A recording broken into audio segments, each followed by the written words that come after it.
There was a time when the dream was material acquisition, fast cars and big homes. But for many young people today, that dream has radically shifted.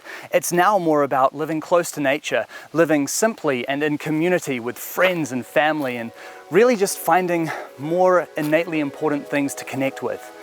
Today we've traveled to Nelson, BC to tell the story of one incredibly inspiring young couple who have downsized their life into a beautiful tiny house in a wonderful, sustainable community.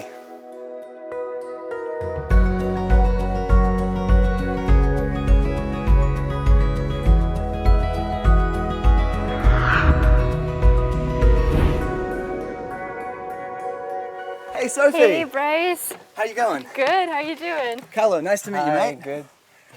This house is beautiful. I love all the color that you've put into it. Thank you very much. Yeah, we Thanks. like color.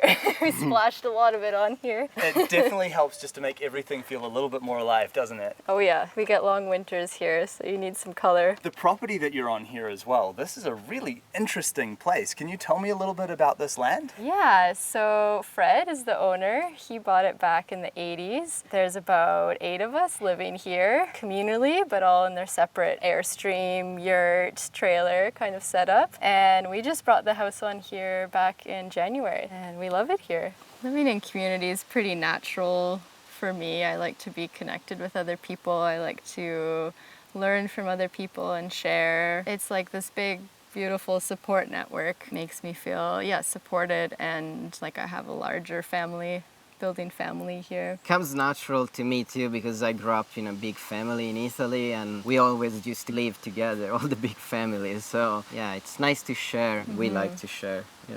So what inspired you both to actually move into a tiny house? I think we were ready for that transition, the time to own something, start to kind of set some roots. We'd been traveling a lot, so having this was a good way to start. Yeah. And it feels way more sustainable living in a place like this instead of a huge house with a lot of waste and lots of space that you don't really need. There's a lot of synergy between the traveling lifestyle and the tiny house lifestyle, isn't there? Yeah. I think in traveling we realized you didn't need very much, which fits in well with the tiny house philosophy. I mean, you live out of your backpack, so having this was an upgrade. And did you build the place yourself? No, a friend built it and we found it on Kijiji. Our past landlord, who also lives in a tiny house, introduced it to Carlo and he showed me the link and said, I think I'm gonna buy it. But it wasn't complete, so we did some work on it and it was interesting for us to put our hands in the tiny house and do some work. Yeah, with no experience before of like using saws and things like.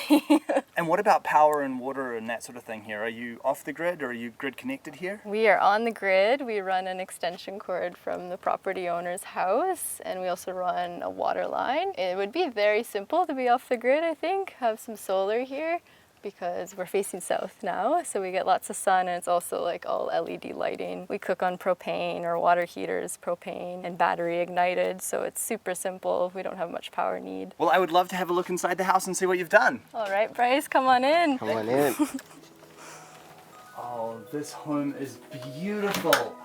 I love the staircase. Yeah, most people say that when they first walk in. It's a nice feature. And walking into this entranceway, it just feels very open and light and spacious, doesn't it? It's like 13 and a half feet tall here, so it's really open, expansive. You don't feel like you're in a little box. Plus there's so many windows around. And then you've got a lovely seating area here as well. Yeah, pretty cozy. You could have a single person sleep there if we had a friend stay over. We like to keep things simple in here, but colorful. Wood stove is definitely essential for being here in Nelson, isn't it? It gets really cold here, doesn't it? Oh yeah, we experienced a pretty cold winter after many years of travel. It was Carlo's first real Canadian winter. And this stove, it's very small and people think, how does this keep this place warm? But you have to remember it's so tiny in here that it's more a trick of keeping it not too hot. We can make it sauna-like, really. It's very efficient. It's, we didn't burn not even 1 quart for the whole winter. It's amazing for this small space.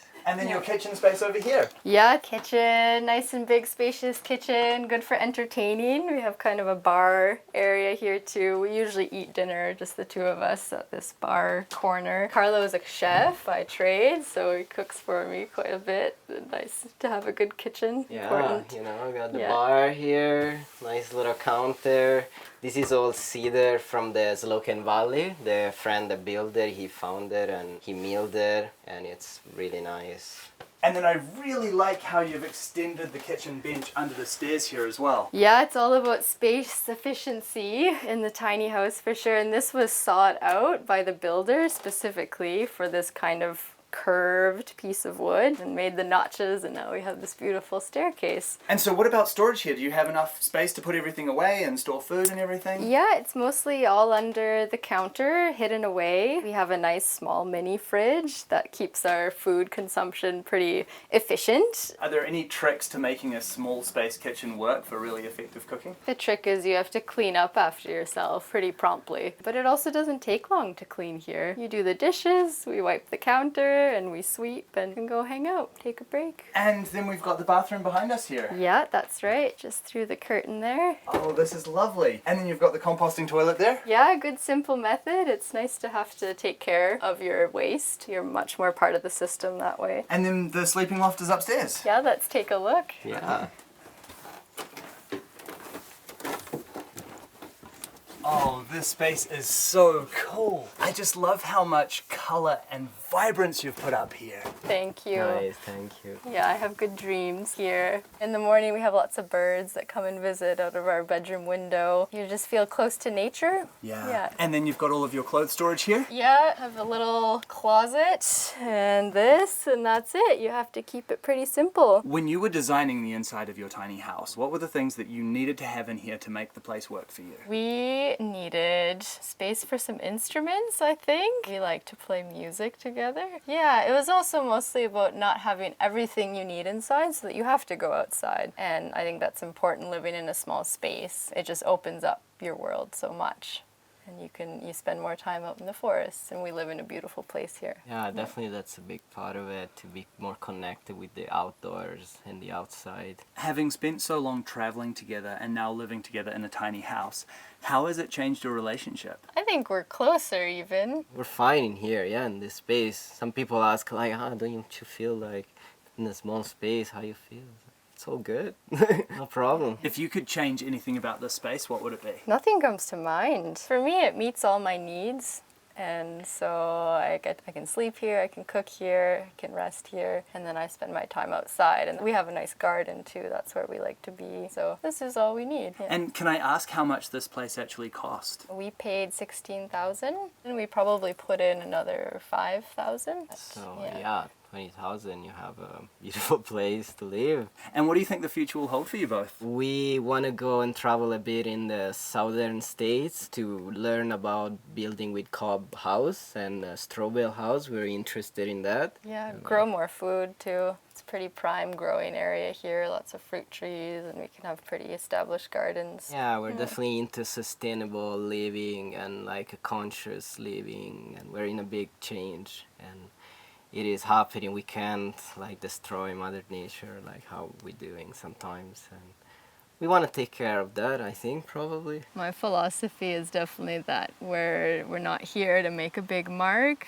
We're here to live symbiotically with Mother Nature, and that you can't take anything for granted. I mean, we've had a lot of forest fires in BC this summer, very close to where we're living, and that really woke me up about water, about all the logging that's going on, and just that we have to live simply and we have to help. We really want to live more close to Mother Nature, so we don't have to have big houses or waste a lot of energy, or take care of our own compost and be more responsible and more conscious probably too, more aware of what you actually waste in a tiny house, what you actually use, what's your power. And yeah, there's so many other alternatives like yurtas or teepees or cob house, many other ones, and they're all amazing, and tiny house is one of those, and we're happy to be part of it and to show to other people what's happening in the world, and there is an alternative.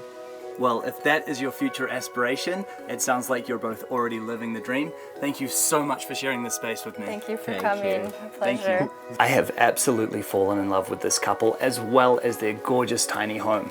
For me, their reasons for downsizing and moving into a space like this are just so relevant to what we're going through in this day and age. As we're recording this, Texas is flooded, BC is on fire. Back home in New Zealand, we've been hit by some pretty severe cyclones. And I think their reasons for wanting to live a simpler life and connect with nature are just so very relevant to the times that we're living in right now. I think we'd all do well to take a page out of their book.